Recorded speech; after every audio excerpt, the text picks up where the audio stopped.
सांगली जिल्ह्यामध्ये एका तरुण कंत्राटदारानं आत्महत्या केली आणि त्यानंतर संपूर्ण महाराष्ट्रामध्ये खळबळ उडाली।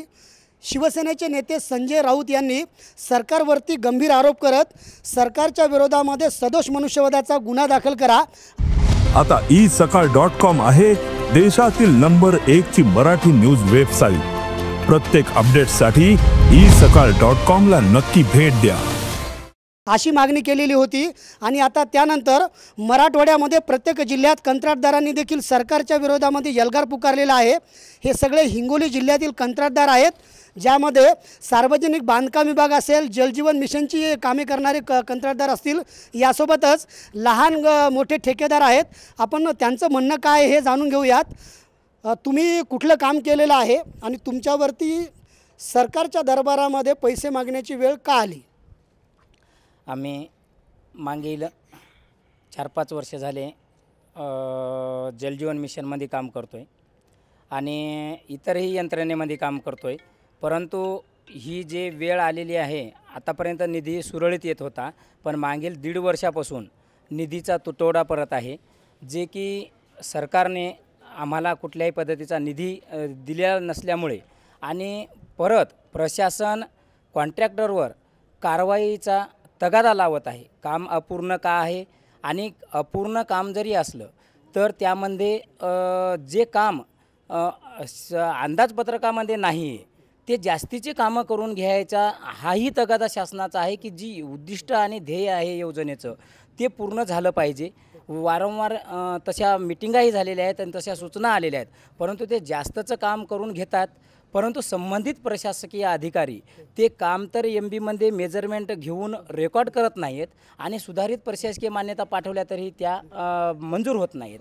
म्हणून आमच्यावर फार दयनीय व्यवस्था या ठिकाणी आली आहे। जलजीवन मिशन योजनेचं काम केलं, सरकारची योजना पूर्ण केली, नागरिकांना पाणी दिलं पिण्यासाठी, पण आता तुमच्यावरच उपासमारीची वेळ आली, काय सांगाल? शासनानं कंत्राटदारांना तात्काळ काम करण्यासाठी मागील निवडणुकीच्या अगोदर ह्या योजना पूर्ण होऊन उद्दिष्ट पूर्ण व्हावं या हेतूनं जलजीवन मिशन ही योजना अंमलात आणण्यासाठी प्रयत्न केले। त्यानुसार त्या कंत्राटदारांना सांगितल्याच्यानंतर तात्काळ कंत्राटदारांनी शासनाच्या त्या म्हणण्यानुसार काम करण्यात आलं आणि त्याची जवळपास 100 कोटीची देयक एवढ्या छोट्या जिल्ह्यामधून आज प्रलंबित आहेत। त्या देयकामध्ये त्या देयकासाठी अद्यापपर्यंत निधी उपलब्ध नाही। मागच्या 6 महिन्यापासून एकही रुपया हिंगोली जिल्ह्यासाठी किंवा महाराष्ट्राच्या कुठल्याही जिल्ह्याला आतापर्यंत निधी प्राप्त झालेला नाही। त्यामुळे कंत्राटदारावर उपासमारीची वेळ आलेली आहे आणि आर्थिक स्थिती एवढी डगमगाईला आलेली आहे की बँकेचे हप्ते असतील किंवा आपल्या वाहनाचे EMI असतील हे भरण्यासाठी सुद्धा कंत्राटदाराकडे पैसे राहिले नाही। या आर्थिक विवेचनेतून कंत्राटदार आज शेतकऱ्यासारखी आत्महत्या करण्याची वेळ कंत्राटदारावर सुद्धा आलेली आहे। त्यामुळे शासनाने आम्हाला तात्काळ निधी उपलब्ध करून द्यावा। काल सांगली जिल्ह्यामध्ये जे आमच्या कंत्राटदार बंधूंनी आत्महत्या केलेली आहे त्यांच्या कुटुंबास तात्काळ मदत करून त्यांना शासकीय सेवेमध्ये त्यांच्या कुटुंबातील यांना एका मेंबरला घेण्यात यावं। आत्महत्या केलेल्या कंत्राटदाराला शासकीय सेवेत घ्यावं। तुम्ही जवळपास मागच्या 4 दशकापासून कंत्राटदारपणा करता, ही अशी दुर्दैवी वेळ कधी आली होती का आणि ही वेळ का आली? अशी वेळ करोना काळात सुद्धा आलेली नव्हती। माझ्या आयुष्यात ही घटना पहिल्यांदा होत आहे की एवढं पैसे आमचे भेटत नाही म्हणून। आणि PWD काम जे आहेत आमचे, आता काम चालू केल्यावर GSB ग्रेड 1 ग्रेड 2 हे सगळे लेवल चालू केले तर जोपर्यंत आपण त्याच्यावर डांबरीकरणाचा कोट करत नाही तोपर्यंत थांबता येत नाही आणि एवढे करेपर्यंत आमचा पुष्कळ निधी ब्लॉक होतो आणि अधुरामध्ये सोडलं तर लोकांना त्रास होतो, लोक पडतात, मार लागते। तर आम्ही लोकांचा सगळं विचार करून पूर्ण काम डांबरीकरणाच्या लेवलपर्यंत पूर्ण केले, पण आज 12 महिन्यात जे काम केले त्याचे 10% सुद्धा पूर्ण पैसे आम्हाला भेटलेले नाहीत। नाही, कामे पूर्ण केली मात्र पैसे मिळाले नाही आहेत। तुम्ही कोणकोणती कामं केलेत आणि आता शासन पैसे का देत नाही? PWD आणि जलजीवनचे 1 वर्षापासून आम्ही कामे करत आहेत। शासनानं कालची जी घटना घडली त्याची भावना तीव्र आहे महाराष्ट्रात, त्यामुळे कालच्या घटनेचा तीव्र शब्दात आम्ही निषेध करतो। अशी घटना पुन्हा हिंगोली जिल्ह्यात घडू नये याबाबत शासनाने दखल घ्यावी एवढी। माझ्यासोबत अजून काही कंत्राटदार आहे। गाव पातळीवरची कामे करताना छोटे छोटे कंत्राटदार व्यवसाय करतात आणि त्यासाठी अनेक जण व्याजाने पैसे घेत असल्याचं देखील पुढे आलेलं आहे। सरकारकडे तुमची काय मागणी आहे?